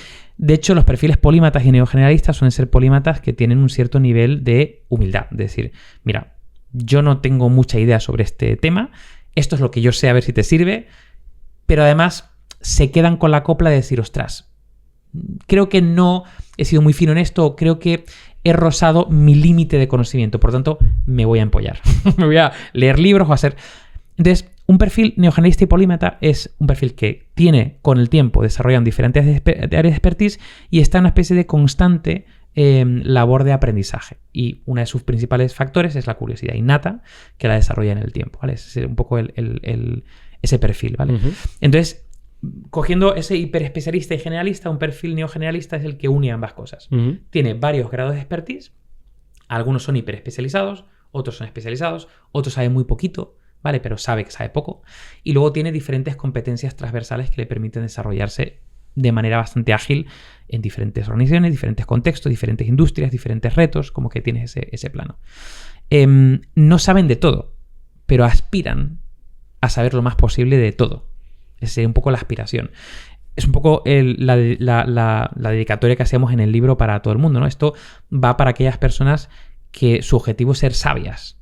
Para nosotros la sabiduría es casi cuando consolidas un aprendizaje y va más allá de una parte técnica, sino cuando empiezas como a mezclar tantas cosas que de repente casi como que de tu cabeza emergen pensamientos que denotan una cierta sabiduría, un cierto casi como conocimiento del mundo, ¿no? De cómo funcionan las cosas, ¿no? Esos serían perfiles neogeneralistas. A mí me gusta considerar un perfil neogeneralista, pero que siempre está en aprendizaje, es decir, siempre salen nuevas cosas, te metes, profundizas en un ámbito, luego saltas a otro, pero sí, ese sería como mi campo, mi ámbito. Y en este bloque de perfiles neogeneralistas, entiendo que habrá personas que probablemente ya hayan sabido explotar sus habilidades en un emprendimiento, por ejemplo. Sí. Al final es la única forma de personalizarte tú a lo que te quieres dedicar, ¿no? Oye, quiero personalizar mi trabajo, pues voy a emprender, ¿no? Digamos. Sí. Pero habrá perfiles que probablemente sean también neogeneralistas, que estén trabajando en una empresa, sí, que su rama troncal, que es la que comentabas, es la que se esté dedicando plenamente, pero quizás no tienen la oportunidad en esa empresa de explotar otras áreas, claro, cuyas áreas están interesadas en ello. ¿Tú qué consejo le darías a una persona que se encuentra en esa situación? Que, bueno, te dejo que contestes. Vale, muy buena pregunta. Hago una matización previa. Sí. En la época justamente de agencia Social Noise, nosotros acuñamos un término que era tecnocreatividad. Es un término que acuñamos básicamente para definir perfiles que tenían conocimientos o capacidades creativas y conocimientos tecnológicos, ¿no? Uh-huh. Y eran perfiles que no existían. Eran como unicornios, ¿vale? Entonces, de hecho, montamos una formación para perfiles tecnocreativos en esa época. Y claro, para mí lo más valioso eran ese tipo de perfiles. Yo empecé a hablar en ese momento, te estoy hablando en el 2011, 2012 ya, en ese momento empecé a hablar de que el futuro de los perfiles profesionales eran esa hibridación de competencias, ¿no? Yo nombro mucho que, por ejemplo, un poquito más adelante, pues salían los visualizadores de datos, ¿no? Que más allá de la parte gráfica visual, pues podían cocinar los datos, entenderlos y aunaban, ¿no? O salió el employer branding, ¿no? Gente que se dedicaba al mundo del talento y las personas, pero tenían también la capacidad de comunicación y de captación de talento o retención, ¿no? Es decir, que se empezaban a hibridar. Claro, yo pensé que esto iba a ir mucho más rápido. Es decir, yo me sigo, esto todo para contestar tu pregunta, de las empresas, las organizaciones en general, no tienen por qué ser empresas, uh-huh, creo que han ido mucho más lento en la demanda de perfiles híbridos. Es decir, las empresas siguen demandando perfiles hiperespecializados, que creo que hacen falta en muchos ámbitos, pero en muchos otros un perfil híbrido, un perfil neogeneralista debería ser el perfil más demandado para cubrir diferentes puestos, o incluso un perfil hiperespecializado con capacidad de apertura. Esto frustra mucho a perfiles que de alguna forma internamente, a personas que internamente dentro de las compañías les gustaría abrirse a otros ámbitos. Se están frustrados porque están literalmente encajonados en organizaciones que lo que quieren son perfiles hiperespecializados y que te quedas ahí y no te salgas, ¿vale? Uh-huh. Creo que esto está cambiando. Va más lento de lo que yo pensaba, porque si te estoy hablando que en el 2012-2013 ya tengo publicaciones hablando de esto, pues imagínate lo poco que ha cambiado, sobre todo porque en áreas de innovación o en áreas en startups, por ejemplo, es diferente, ¿no? Pero en organizaciones grandes es más complicado. Creo que la tendencia es que esto vaya a ir cambiando con el tiempo. Y, por ejemplo, creo que la inteligencia artificial va a hacer que los perfiles neogeneralistas prosperen más rápido, ¿vale? Porque hay muchas cosas de conocimiento súper especializado y técnico que van a ser cubiertas por algunas IAs. Y la capacidad por encima que le pongamos humana de criterio, de pensamiento crítico, de otro tipo de capacidad, de visión estratégica, capacidad creativa, van a ser la que van a aportar valor. Entonces, para estos perfiles, si están en un contexto frustrados porque están ahí encajonados, pues a ver, hay diferentes vías. Una vía puede ser una vía de intraemprendimiento. Es decir, oye, voy a intentar plantear una idea internamente a ver si me dan la capacidad de liderarla, ¿vale? Y que sea un ámbito que esté dentro de mi core, pero que toque algo anexo, que me permite salirme de aquí, ¿vale? Otro es intentar pasar de ese área donde esté a áreas que tengan una cierta transversalidad. Un área de innovación suele ser un área que tenga un mayor nivel de transversalidad. O, por ejemplo, áreas de producto, si es un producto muy verticalizado o no, pero bueno, hay product managers que tienen la capacidad de, estar, digamos, en un producto digital, por ejemplo, o un servicio bastante más amplio, que tenga una mirada muy diferente, es intentar escalar a ese tipo de puestos. Otra cosa diferente es moverte a otra área. Es decir, ya he cubierto esta parte, me encantaría aprender sobre ese área, pues de alguna forma ir poco a poco haciendo tus pinitos para poder trasladarte de área y hacer movimientos internos. Y ya lo último sería cambiarte a otra empresa, de otra industria, es decir, intentar trasladar ese conocimiento base que tienes a moverte a otro sitio, básicamente. ¿Tú qué consejo le darías a una persona que, al igual que, bueno, pues tú incluso, que realmente has tenido un área de especialización, pero has ido dando ciertos, no sé cómo llamarlo, porque no son saltos ni tumbos, pero ha sido... O sea, hay personas que dicen, mira, esta es mi área de especialización, voy a tirar por aquí, ahora me especializo todavía más con un máster, voy a hacer dentro de la empresa tal... Vale, pero esa persona que dice, oye, pero yo ahora voy a hacer un cambio radical porque quiero probar cosas nuevas y no sé cómo llevarlo a cabo, porque claro, es empezar algo de cero. Te quiero poner un ejemplo incluso que me comentaban el otro día, un amigo que me decía, mira, claro, es que yo ahora por lo que veo y conociendo mi perfil, busco empleo y claro, todos los empleos que veo que me pueden llegar a interesar, al ser un cambio drástico, es volver a empezar de cero y cómo puedo convencer yo a esa empresa de que con mis habilidades, que eran muy buenas en otro ámbito, también van a ser buenas en este nuevo hábito, si es que en realidad mi única verdad es que quiero probar. Entonces, claro. ¿Cómo convencer de...? Porque claro, para crear un perfil transversal has tenido que probar. Has tenido que probar. Y cada vez sucede más eso. Claro, a ver, aquí hay dos cosas. En la pregunta hay como dos áreas, ¿vale? Tú has mencionado por un lado cambio radical y por otro lado cómo convenzo, ¿no? Cómo doy esa confianza, ¿no? Cambio radical.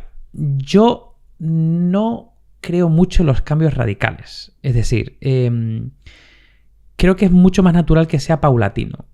Dicho de otra manera, es mucho más natural que tú estés trabajando, por ejemplo, en una empresa, una organización, en un área, en un ámbito concreto, y de manera paulatina vayas poco a poco trazando un puente hacia otro sitio. Es decir, no que digas, corto de aquí y me cambio, ¿no? Me he dedicado toda mi vida al mundo de, yo qué sé, de los combustibles fósiles y ahora me quiero dedicar al mundo de la medición de impacto.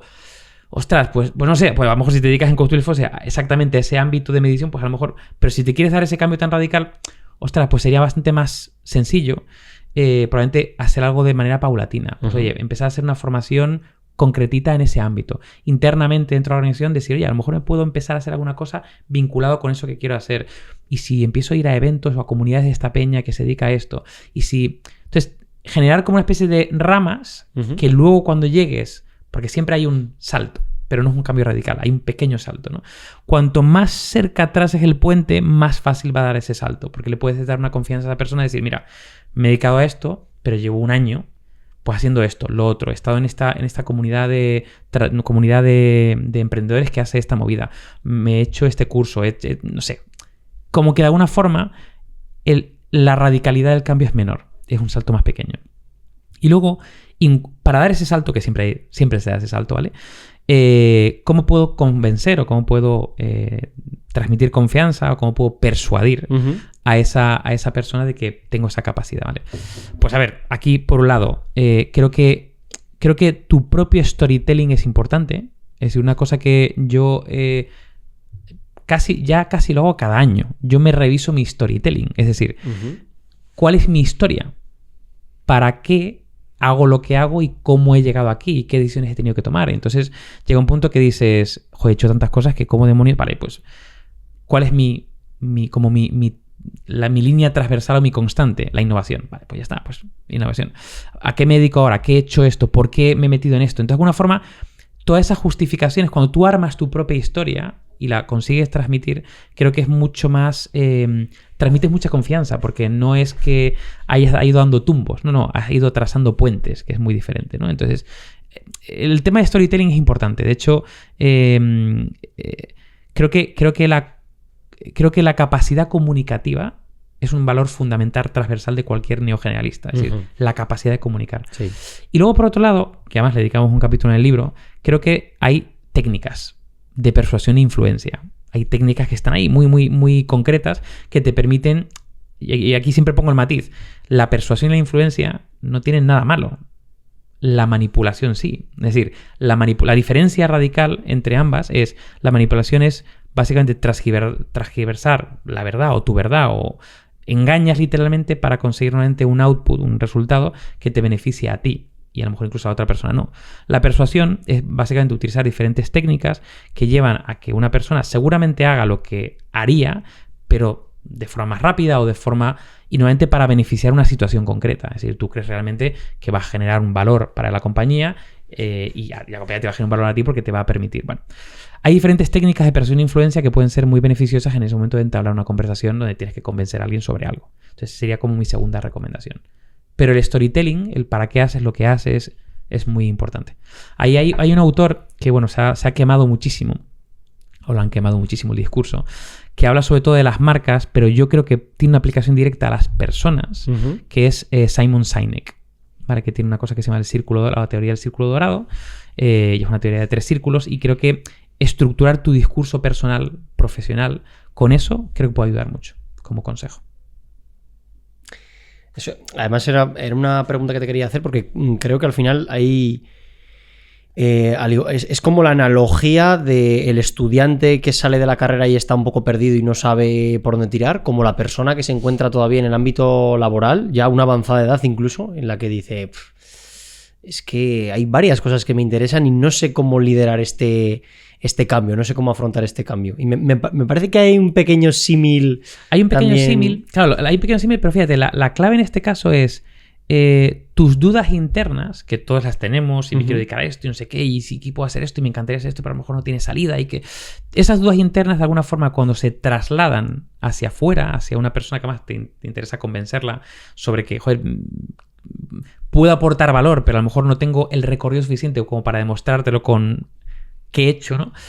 Esas dudas no se pueden trasladar, se tienen que trasladar como certezas. Es decir, muchas veces tú tienes que saber simplificar tu propio discurso y tu propio posicionamiento, aunque tú no seas tan simple, es decir, no somos tan simples, pero tienes que simplificarlo de tal manera que a la persona que tienes enfrente le llegue de manera mucho más contundente.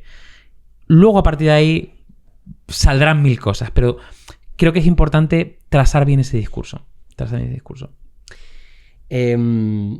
Sé que te podría, contigo podría estar preguntándote muchísimas cosas y habrá gente que probablemente me diga, es que no le has preguntado esto, no le has preguntado esto, pero quería hacer girar la conversación en torno al libro más que en tu expertise, porque si tuviera que hacerlo a tu expertise, vamos con el libro. Vamos. Entonces, digo, le tengo que hacer esta pregunta a ver cómo me la simplifica, ¿no? Sí.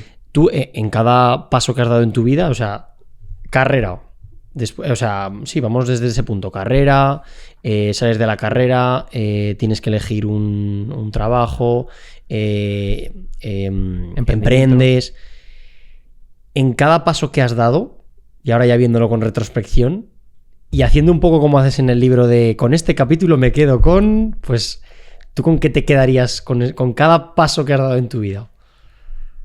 Wow. Yo sé que igual era una pregunta para que te la pudieras pensar y preparar, pero ¿qué es lo primero que te viene a la cabeza cuando dices, mira, pues acabé la carrera y me llevo el aprendizaje de... elegí emprender y me llevo este aprendizaje. Y después de emprender, después de estar en varias empresas y trabajar con personas, me llevo este aprendizaje.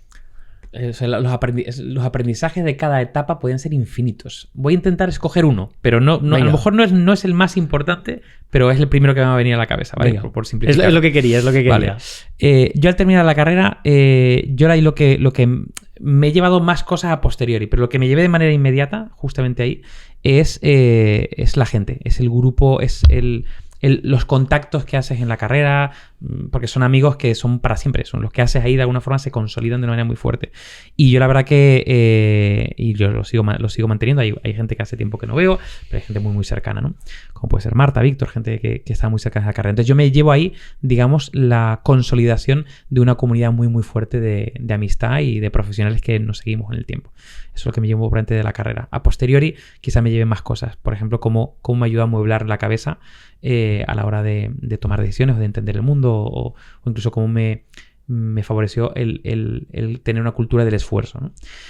Después de mi primer emprendimiento, que fue el de Social Noise, yo ahí, claro, es que me puedo llevar aprendizajes infinitos porque fue una experiencia de 20 y pocos años hasta 20 y muchos, o sea, fue eso, donde realmente pues montamos una empresa que es que, llegó a ser más de 100 personas y estábamos gestionando a gente que tenía más edad que nosotros, era una locura.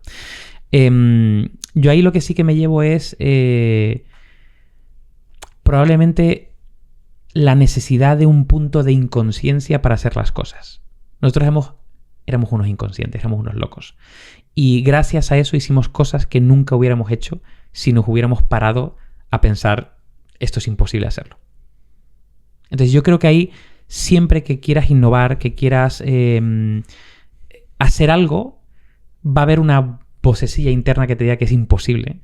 Creo que tiene que haber un punto, un grado de inconsciencia para romper esa frontera y dar ese salto. Si no, te vas siempre a quedar. Te puede salir mal, y a nosotros nos salieron cosas mal, pero también empiezas a desarrollar otro tipo de competencias como cómo manejar el caos, cómo manejar la complejidad, cómo dar la vuelta a la tortilla, se empieza a desarrollar un montón de cosas muy interesantes alrededor de eso. El siguiente salto fue, claro, ya fue el salto a Inditex. Claro, gran corporación, nada que ver. Pues eso, más de 200.000 empleados. Además yo estaba en grupo, o sea, yo trabajaba para las 9 cadenas del grupo. Y en ese caso en concreto, ostras, si me tuviese que hacer un solo aprendizaje. Bueno, mira. Puedes decir varios si quieres. Los que primero tengan a la cabeza. Pueden ser infinitos. Todos van a ser interesantes, o sea que... A ver, ahí es que aprendí una infinidad de cosas. Por un lado, por ejemplo, que yo venía de ser, entre comillas, mi propio jefe. Y de repente empiezas a meter una estructura absurdamente grande, ¿no? Pero, por ejemplo, ahí descubrí que es mucho más interesante. Y además, nuestro objetivo era montar el área de innovación. Y yo sabía que si montábamos una innovación que iba a, de alguna forma, competir con otras áreas, en plan, estos son los WISE, que se llaman los proyectos WISE, que no era el objetivo, iba a generar íbamos a generar muchos conflictos internos. Entonces, fíjate, ahí hubo un aprendizaje muy interesante para moverte en gran corporación, que es mucho más interesante no tanto levantar barreras como fronteras, sino trazar puentes. Entonces nosotros, por ejemplo, como era área de innovación, aprendimos a que nuestro objetivo era dar más servicio al resto de áreas que capitalizar proyectos. Ese fue un aprendizaje maravilloso que sacamos de manera muy rápida. Y luego, bueno, saqué muchos aprendizajes de estar en el otro lado. Es decir, yo durante muchos años he estado en el lado de vender proyectos a grandes corporaciones, a grandes empresas, y ahora estaba en el lado de comprar los proyectos. Entonces, bueno, aprendí muchísimo porque de repente venía alguien a vender un proyecto y es que yo había estado en el otro lado de la otra persona y veía todo, absolutamente todo. Cómo vendía, cómo se me acercaba, cómo no me entendía o cómo sí me entendía. De repente, claro, el cambiar de perspectiva te da superpoderes. Entonces yo me llevé un montón de aprendizaje simplemente por estar en el otro lado, cambiar de perspectiva. Y ahora, por ejemplo, en Innuba, volviendo otra vez a emprender de nuevo, bueno, me llevo un montón de aprendizajes. Pero bueno, concretamente, claro, aquí hay un factor que no he dicho. Ya no es lo que te llevas por la propia experiencia laboral, sino cuando vives esa experiencia laboral en la etapa de tu vida. Es decir, no es lo mismo haber emprendido, por ejemplo, con Social Noise cuando tenía 22 años que haber vuelto a emprender cuando tenía 36 o 35. No tiene nada que ver. Entonces, los aprendizajes, incluso aunque sean momentos, aunque sean proyectos similares en cuanto a emprender de nuevo y demás, claro, lo vives de manera muy, muy diferente, ¿no? Entonces, por ejemplo, un aprendizaje que me llevo de Innuba es, o de mi época, yo en Innuba tiene 8 años y pico, pero realmente yo cofundé Innuba mientras estaba en Inditex. Entonces yo me perdí los 3 primeros años de Innuba. Mis otros 2 socios fueron los que tiraron inicialmente. Yo me incorporé en el tercer año para el cuarto, ¿no? Entonces, bueno, yo llevo realmente 6 años en Innuba. A ver, 6 años desde el 2018. Sí, 6 años. 6 años. Entonces, saco un montón de aprendizajes, muchísimos, pero en esta etapa de mi vida, fíjate, uno de los aprendizajes que saco es el intentar, en este caso, cuidarme más como emprendedor. Es decir, al igual que cuando tenía 21 o 22 años, lo aguantas todo. No duermes, haces de todo, pruebas de todo, hay que viajar, viajamos, lo que sea. Llega un punto en el que si vas con la misma filosofía en otra etapa de tu vida, te puedes acabar quemando de manera muy, muy rápida, ¿no? Entonces, pues Innuba ha tenido buenos momentos, malos momentos, hemos pasado una pandemia mundial, ha habido situaciones complejas por medio.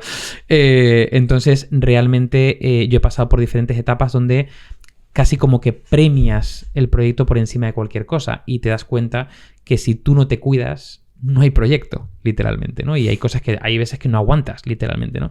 Entonces ahí sí que en este recorrido último he aprendido a que yo tengo que estar bien para que el proyecto esté bien. Y ese estar bien no puede ser a toda costa, literalmente. Hay, en el libro, por ejemplo, cuando hablamos de... Hay varios capítulos. Hay un capítulo inicial que tiene que ver con un punto retrospectivo, ¿no? O retrospectivo e introspectivo, ¿no? De conocer a ti mismo o de conocerte de manera profunda. También hablamos mucho, por ejemplo, del sueño, buena alimentación y ejercicio y cómo eso condiciona tu propia performance. Hay muchos capítulos que también son fiel reflejo de esta última etapa de no solamente de mi vida, sino también de la vida de Mónica. Entonces, probablemente sea un buen aprendizaje. Como he dicho antes, pues yo sé que podría tratar muchísimos temas contigo, pero me interesaba llevar un poco en una línea paralela tu vida y un poco pues la temática del libro. Lo he intentado, no sé si finalmente lo hemos conseguido. Yo la verdad que estoy bastante satisfecho y espero que con lo que escuche la gente en esta entrevista, pero sobre todo pues leyendo el libro, pues acaben desarrollando su perfil, sea cual sea el perfil, lo que estábamos hablando, y sea cual sea su ámbito laboral. Correcto. O sea que al final estamos hablando de un libro pues para todos los públicos y accesible. Decimos además que es un libro de libros. Esto es una cosa que además la gente agradece mucho, porque casi que ahora mismo se generan libros. Alguien tiene una idea y genera un libro. Sí. Y esa idea, pues hay veces que podía ser una charla de TED, ya vale. Es decir, hay libros que se pueden resumir en una charla de TED, no hace falta leer el libro. Y hay libros que evidentemente tienen un grado de profundidad muy fuerte, aunque solo tenga una idea fuerza.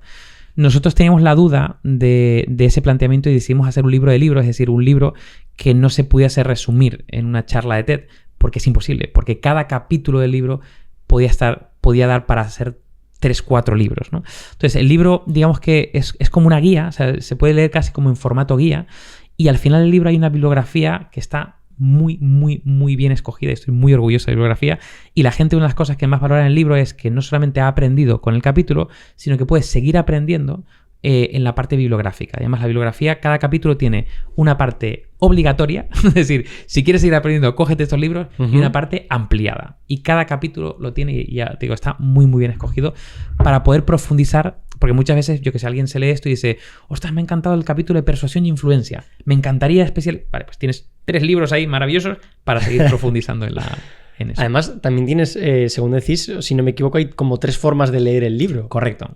Se puede leer como una novela, es decir, tú te lo lees y, oye, pues mira, me quedo con esto, me quedo con estas 4 ideas, genial. Se puede leer básicamente como una especie de vamos a decir, programa formativo, es decir, oye, me leo un capítulo y a partir de ahí, siempre después de cada capítulo, no todos, pero hay muchos de ellos que tienen como unos ejercicios de reflexión de que te llevas al final. O sea, te puedes parar en cada capítulo y profundizar en ello, literalmente, ¿no? Y luego puedes leerte la bibliografía para profundizar, ¿no? Y la tercera forma es casi como que tomar cada capítulo como si fuera un curso.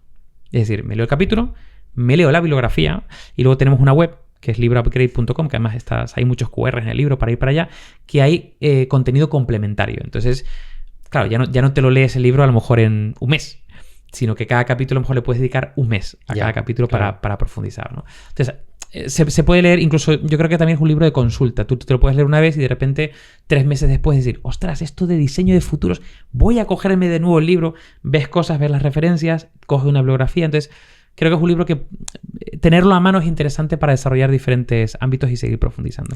Estaba pensando ahora, el libro es de 2018, ¿puede ser? ¿O no. 2020. Tiene 2 años. 2 años. Tiene 2 años. 2022, perdón. Lo publicamos en el 2022 y lo presentamos en el 2022. Sacamos la segunda edición en el 2023 y quizá en el 2024 hagamos la tercera edición. Eso te iba a decir. Va bien. ¿Tiene caducidad este tipo de contenido? Muy buena pregunta. A ver, fíjate, hemos intentado por todos los medios que todo lo que digamos tenga bastante recorrido en el tiempo. Vale, hay alguna cosa que mencionamos. Claro, como es un libro que parte de algo muy conceptual y luego aterriza las herramientas, nos hemos cuidado mucho de que esas herramientas no se queden obsoletas. Pero hay alguna cosa, alguna referencia que evidentemente se puede quedar obsoleta, no creo que muy rápidamente, pero digamos que el 80% del contenido del libro yo creo que tiene recorrido en el tiempo. En cuanto veamos que se va quedando un poco, pues ya sí que tendremos que sacar una edición específica y actualizada de ello. Sí. Muy bien. Yo aquí, como había dicho anteriormente, me comprometo a que el día que salga la entrevista hacer una reseña porque bien. Me la habré leído ya. Feedback también. Y te quiero dar infinitas gracias por prestarme tu tiempo, por venir hasta aquí. Un placer. Y, joder, al final, pues por dejarme aprender de vosotros. Yo, un placer. Me siento que he hablado un montón y he hablado mucho de mí, curiosamente, de mi vida y tal. Pero bueno, espero que sirva. Me gusta mucho esa traslación que has hecho con el libro, carrera profesional y tal, y un poco la vida. ¿Qué he intentado? Creo que está conseguido. Los oyentes o la gente que nos vea lo dirá. Pero bueno, yo me he sentido muy cómodo y muy agradecido también. Muchas gracias, David. Placer.